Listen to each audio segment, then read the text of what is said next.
Marvel has a grand vision for what lies ahead for the MCU. There is a larger tale they hope to convey with their characters, even though it may vary depending on different challenges like the pandemic or the Hollywood strikes, both of which have now ended but caused delays in release date changes for MCU productions. When executed properly, this tactic can really pay off, as seen by Marvel's Infinity Saga, which covered the studio's first 11 years of films and culminated in the epic conclusion of Avengers: Endgame. Therefore, as viewers, all we can do is wait and watch what happens, and hope that the big reveal will be worthwhile in the end. While the wait for the next big team-up has been drawn out and stressful, there have been some fascinating jigsaw pieces along the way. The quality of the MCU television shows has varied. Compared to, say, Secret Invasion, WandaVision was a big success, receiving critical acclaim and multiple Emmy nominations. In addition, the MCU has started to hint at the universe and perhaps the next big bad, Kang the Conqueror, in the film industry. And Loki is one program that has subtly hinted at every aspect of the larger franchise story. The tale of Season 1 was akin to a fish out of water, as Loki was expelled from both space and time and taken prisoner by the Time Variance Authority. But one crazy deed led to another, and in typical God of Mischief manner, Loki was sent to a significant TVA mission.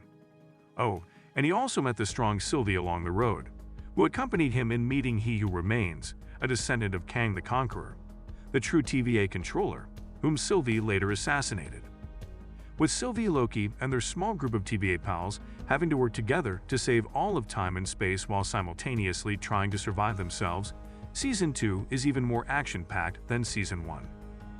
All of this might eventually spill over into the main timeline, involving Nick Fury, Thor, and the other superheroes we care about. But for the time being, the protagonist of the tale is Loki. Thus, it's time to consider what lies ahead for our villain who has, kind of, evolved into a hero. However, that's not always a terrible thing.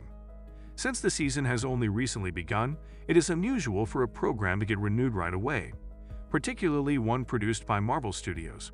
Loki is the only live-action Disney Plus series to date to receive a second season.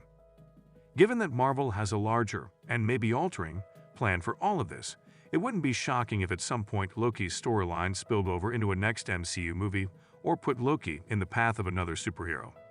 There's only so many seasons of Avengers. Kang Dynasty left before He Who Remains / Kang threatens someone besides Loki, which is slated for release in 2026. Deadpool 3 is scheduled for release in 2024, and it's probable that it will also feature some intergalactic mayhem. After all, how else would Ryan Reynolds of Scene Assassination make the transition from the Fox universe to the MCU? Although these aren't the answers fans are seeking, we can only state for the time being that it depends. The debut date of Loki Season 3 could fall in 2025 if the program is renewed soon after it concludes. Loki Season 2 was actually revealed in the Season 1 credits stinger. Writing the next screenplay, getting the whole cast together, and shooting the movie will probably take some time. Having said that, everything depends on the character's next move and whether or not it links into the MCU's and its other properties' future. The show might go on with Loki trying to mend time and space, warning everyone he can about the impending menace posed by He Who Remains and his variations, or it may take him into entirely new territory. They'll probably have Mobius and Sylvie at his side after Season 2, or at the very least, they'll see him off into his next chapter.